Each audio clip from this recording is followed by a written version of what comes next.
Hello and welcome back to Asia. Now, I just got off the plane, but I'm still here in front of you guys making this video. So I got a big one for you. Sit back, relax, and enjoy. In this video, I'll tell you about an American man rescued from a drainage pipe under a condo, 6 foreigners arrested in unlawful detention of another person, Mr. Lou toilet will continue to operate despite Cebu governor's free public toilet announcement, and much more, beginning with the USD to peso exchange rate. Right now, $1 equal to 56.6, along with some other popular currencies. Let's jump straight into our main story. A 28-year-old American named Jack was rescued after being found butt nude and trapped under a drainage pipe at a condo in Bangkok district of Jomtong.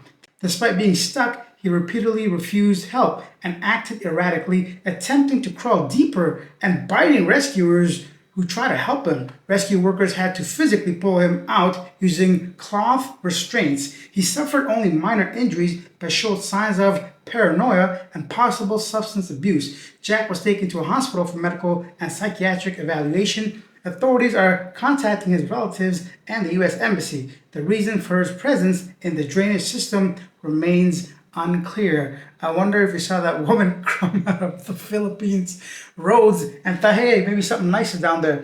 I'm gonna tell you guys right now, my voice is gonna crack multiple times. I haven't had water. Stick around to the end of the video. I'll tell you guys my experience with 2 over 7-hour flights with Asia. Now, I just can't believe. Anyways, if you guys want to know my journey, a little bit about it, stick around till the end. Next up, Mr. Lou. So a few videos ago, I talked about how the Cebu mayor wants to go ahead and bring free public toilets. But Mr. Lou, the business that's operating from the bus terminals north and south at a premium cost, providing better, I'll tell you guys the details right now. So, Mr. Lou Philippines has maintained its decision to continue collecting fees for comfort rooms used at North Cebu and South Cebu bus terminals, despite Executive Order Number 12 from Governor Pamela Bercuatro, directing a halt to such fees. The company cited a valid 5-year public-private partnership contract signed in December 21 of 2023 under former Governor Gwendolyn Garcia, which allows them to charge a 10 peso for standard restrooms and 20 peso for premium ones until 2028. Mr. Lou emphasized that the governor's order does not apply to their privately operated facilities, which are separate from the free public toilets in the terminals. The company argued that the contract cannot be unilaterally revoked and that it has heavily invested in the construction and maintenance of the modern hygiene comfort rooms. The issue has stirred public confusion and criticism, especially following a viral April 20 TikTok video by Senator Rafi Tolfo questioning the 10 peso fee. A meeting between Mr. Lou and the governor is scheduled for July 16th to address the matter. The company, which operates across Southeast Asia, reiterates its support for the provincial government, but asks for understanding amid the backlash. Whoa, so we got a tricky one. Which side are you on? Do you think, yeah, buddy, you got a contract, these guys are providing a premium service, and they're not forcing anyone to use it, they're working alongside already free public bathrooms? Or do you think, nah, the government should subsidize them, or you think they should break the contract? Anything you want to share, leave your comments down below. I'd love to know. Speaking of leaving comments, I just did a poll on I've renamed it from Darwinian Award, sorry Robert, to the Dum Dum Award. I think it's a bit funnier and I don't know, it's like a dum dum.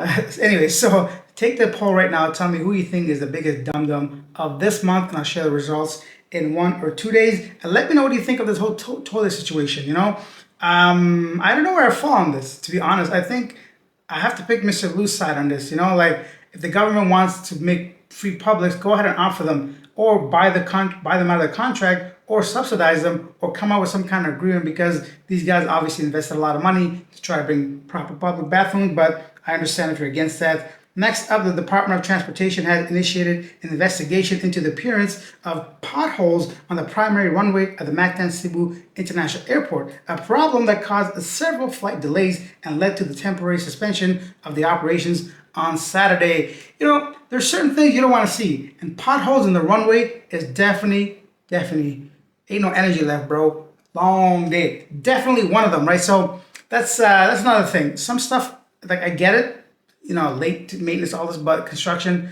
But I think the runway is very important. And how are the potholes? What happened? Did it snow? Did it rain so much? Somebody dropped the ball? I'd love to get more details on that one. because I am curious myself. And next, let's talk about this crazy situation.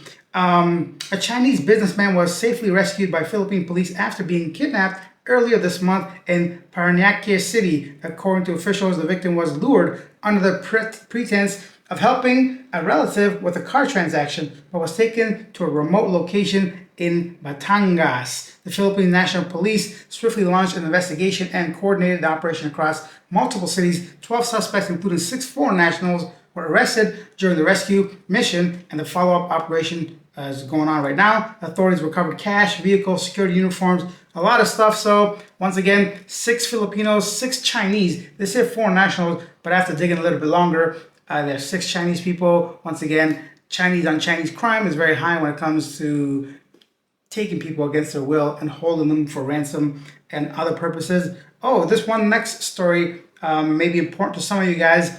Vice President Sara Duterte debunked a viral image claiming to show her father, former President Rodrigo, too many R's on that one, Rodrigo Duterte, for bedridden and frail. She assured the public that Duterte is not hospitalized and is walking with a cane and has no illness requiring bed rest. Fake news, AI. Speaking of AI, big changes. YouTube today actually announced. I have to make a whole video about that, going deeper into that. But yeah, that video or photo of former President Duterte is fake, apparently. Let's go on to some positive news. 2 of the 3 Lapu-Lapu City Transportation Management Systems job order personnel who tested positive for illegal substances use are still deployed and in the field. So yeah, I always wonder what happened when they do those random tests. If somebody's positive, do they get suspended? Do they lose a job? But I guess in this case, 2 of those guys are still in the field and working. Staying in Lapu-Lapu, tourist activity in Lapu-Lapu City, Cebu, has reportedly risen by 145% from February to May of 2025, based on the numbers of local and foreign tourists who visited Liberty Shrine in Barangay Mactan, one of the city's top attractions. Drink break.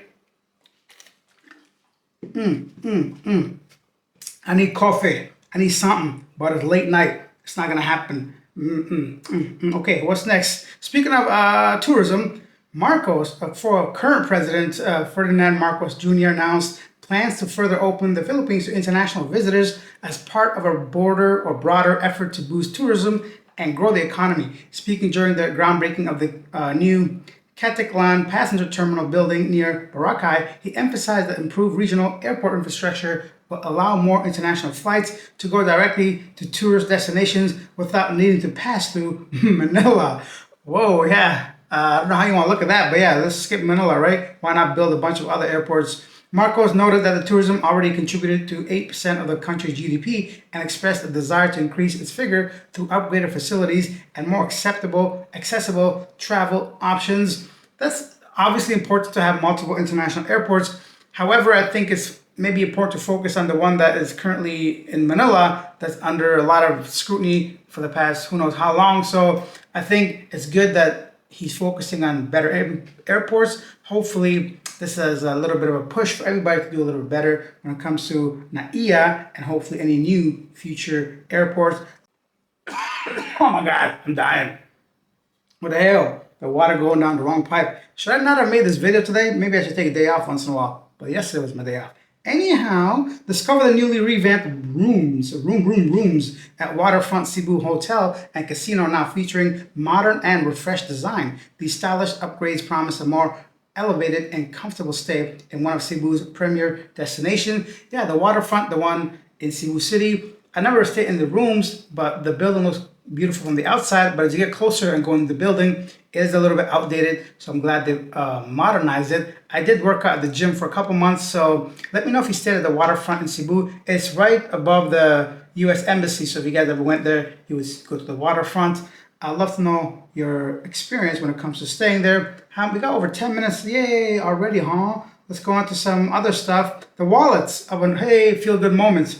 The wallet owner, Romel Valayo, said the money was intended to pay for their electricity bill after someone returned a found wallet. Story like this happen very often. Filipinos returning found valuables and wallets. Next up in a feel-good moment, 3 brave Thai boys rushed to the rescue when a woman began drowning in a river, managing to pull her to safety before emergency crews arrived. Bro, half the time my brain was like, that load screen where the little clock just goes around and around. That's like my brain right now. Anyhow, I'm not gonna do yesterday today with the comments because I forgot to collect them and I just don't want to right now. Here's the thing about my experience. Years ago, maybe 10 years ago, before COVID, you take an international flight, they brought you a whole package almost, right? They give you a nice little pouch, and inside was like earplugs, one of those things you put over your eye to get darkness when you want to fall asleep. They give you a little bit of snack. They brought you water. You had dinner. They brought you snack and a breakfast. So, things were great. Then slowly they start taking away from all that. I just took two separate 7-hour flights on Air Asia. Oh my goodness, buddy. First of all, there's no luggage, so you got to pay for that. Okay, fine, I get it. And let me say, yeah, I understand they're like budget airline, so I know that part. But no nothing, like nothing, bare minimum. No entertainment on a 7-hour flight, no pillow at all, no blanket, you're freezing. No, not even, no, forget the lunch, not even a snack. I didn't even want to eat the lunch, but I mean, come on, I'll at least, try the fruit or a little bit of dessert they give you, sometimes ice cream. Anyhow, none of that. And you had to buy like a drop of water, bro. What's happening? And then it's just crazy. How do we go from one, like, it's just too much, man. Water? Come on, man. And then they go up and down the aisles the whole flight selling you things because they know you're desperate for something because you didn't know on a 7-hour flight, even though it's budget airlines. Yeah, so that was my experience. Luckily, I was full. I ate some food before that. And I also had I bring usually an empty bottle and I fill it up with the water dispensers they have for free after you go through the customs and the screening and all that. Anyhow, that's that. For some reason, when I get tired, I ramble on. I'll see you guys tomorrow. Thanks for watching. See ya. Bye. The company argued that the contract cannot be Oh, sorry. One more word. The company argued that the contract cannot be unilateral. The company argued that the contract cannot be unilateral.